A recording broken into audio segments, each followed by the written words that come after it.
et que, comme par enchantement, les enseignants se sont retrouvés pour décider de sauver l'année, les enfants ont refusé.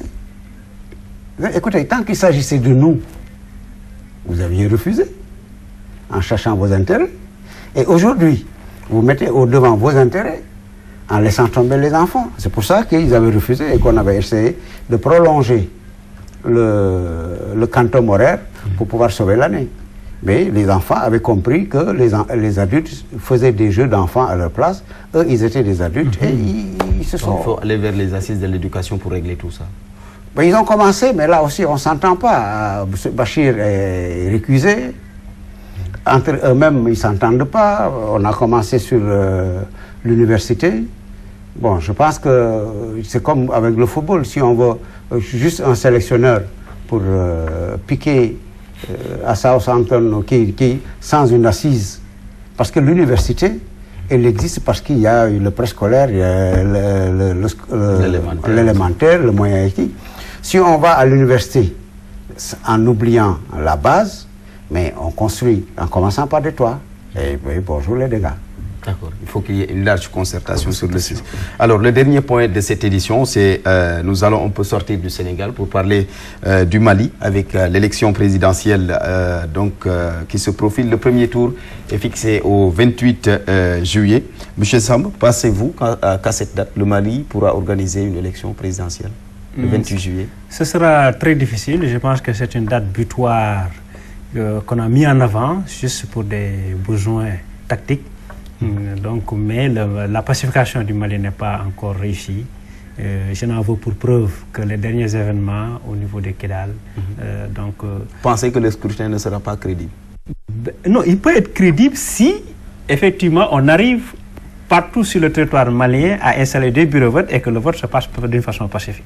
Ce qui n'est pas gagné à l'avance. Parce que je dis encore que pour organiser un scrutin dans un pays, il faut que d'abord ce pays soit pacifié, qu'il y ait la sécurité. N'oubliez pas qu'il y aura non seulement les personnels qui vont s'occuper du vote, mais il y a des observateurs internationaux, les journalistes et tout le monde. On n'organise pas un scrutin dans un pays en guerre. On n'organise pas un scrutin dans un pays en proie au terrorisme ambiant. Il est clair qu'on veut aller trop vite en besogne, mais le Mali, il y a des préalables. D'abord, sécuriser. Pourquoi aller vouloir coûte que coûte organiser des élections? Parce que la France le veut. Pourquoi la France le veut? Posons-nous des questions. Donc c'est la France qui pilote non, c'est clair. La France, quand elle envoie son armée, quand elle voit ses fils tués, impose ses règles. C'est la France qui a dit que les élections vont s'organiser en juillet. C'est la France qui a imposé ça. Je ne dis pas que ce n'est pas bien, mais je me demande pourquoi on se précipite. Il est clair que toutes les armées africaines, y compris l'armée sénégalaise, est sur place parce qu'il y a un problème. Il est clair qu'aujourd'hui, il y a une révolte au niveau des Touaregs, au niveau du Kidal, l'accès de l'armée malienne est en train d'être négocié. Tout cela les réfugiés également doivent Les réfugiés sont partout, surtout au Niger.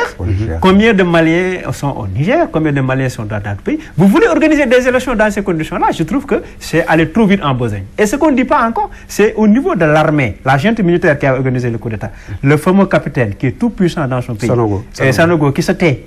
Quelle est sa position? Qu'est-ce qu'on fait de l'armée malienne? Est-ce qu'il y a une restructuration qui devrait être également en cours? Est-ce qu'elle est faite? Est-ce que l'armée est nationale? Quelle est la sécurité si on organisait les élections? Qui assumerait la sécurité?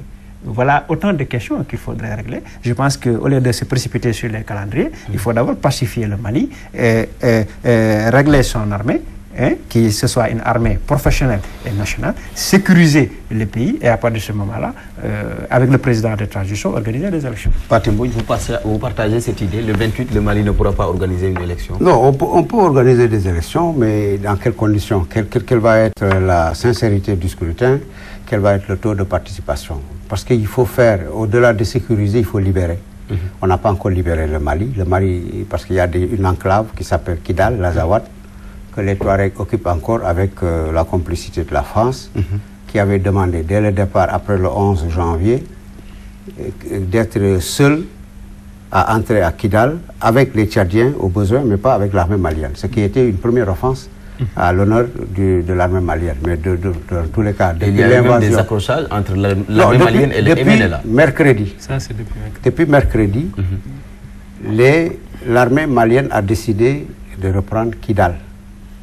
avant le second round de négociations qui devait débuter hier, vendredi, à Ouaga, sous l'auspice de celui que les Maliens eux-mêmes ne veulent pas, parce qu'il est le plus grand déstabilisateur de l'Afrique de l'Ouest. C'est Blaise Compaoré. Maintenant, il faut pacifier le Mali. Avant de le pacifier, il faut reconquérir le Mali. On n'a pas encore réussi à régler Kidal. L'armée va y aller au pas de charge, et en même temps qu'on négocie, on va se tirer dessus, et peut-être pendant ce week-end-là, la France va intervenir après le prix offert à Hollande, et après l'intervention du Premier ministre du Niger sur France 24, demandant aux Touaregs de déposer les armes. Si les Touaregs acceptent, si la France négocie bien, parce que Kidal, c'est une région stratégique sur le plan des richesses minières, et si le commandant Sanogo, le capitaine Sanogo, est neutralisé, non, on va le neutraliser comme on a neutralisé Dadis en Guinée, on va le neutraliser. Bon, il y a beaucoup de si. Mais en tout cas, le Mali n'est pas libéré. 6 mois après l'intervention française du 11 janvier, le Mali n'est pas encore pacifié. 6 mois avec l'intervention française. Maintenant, qui va surveiller? Mais la force onusienne d'interposition. Il va y avoir une force d'interposition qui va surveiller, et on va derrière chaque électeur mettre une baïonnette pour le pousser vers les urnes. Donc c'est la France qui va surveiller de loin le processus électoral. Voilà. Sous le label des Nations Unies. Tout le monde sait que c'est la France qui sera derrière tout ça. Voilà. C'est la France qui a libéré le Mali aussi. L'Afrique est restée là à regarder. Justement sur la question de cette Afrique-là, l'Union africaine dans tout ça. Ah oui, mais le Sénégal, d'ailleurs, parlons même du Sénégal. Le Sénégal a raté ici quelque chose d'intéressant en diplomatie. On a hésité, il y a des aperçoiements. En septembre. En septembre, on s'est dit d'abord qu'on ne va pas y aller. Ensuite, on s'est dit après on va y aller, parce qu'il y a les Français. Après, on arrive trop tard, on est cantonné. Il y a soi-disant une formation qui est donnée à nos soldats. Et après, on se positionne. Les gens arrivent dans une rencontre internationale pour un plan Marshall pour le Mali en Belgique. Et le président ne cite pas le Sénégal parmi les pays qui interviennent. Nous l'avons évoqué, nous, dans notre journal. Et ça a été un affront. La délégation n'a pas aimé du tout. Comme les Tchadiens n'ont pas aimé. Les Tchadiens aussi mercredi à l'UNESCO, on ne les a pas félicités. Ils ont perdu le plus gros, 25 soldats tués d'un coup. Ils n'ont pas été félicités. Il n'y a pas eu... Donc... Bon, il y a quelques impairs, mais bon, je pense que c'est avec des impairs. Mais je pense qu'on a posé le problème de l'Union africaine.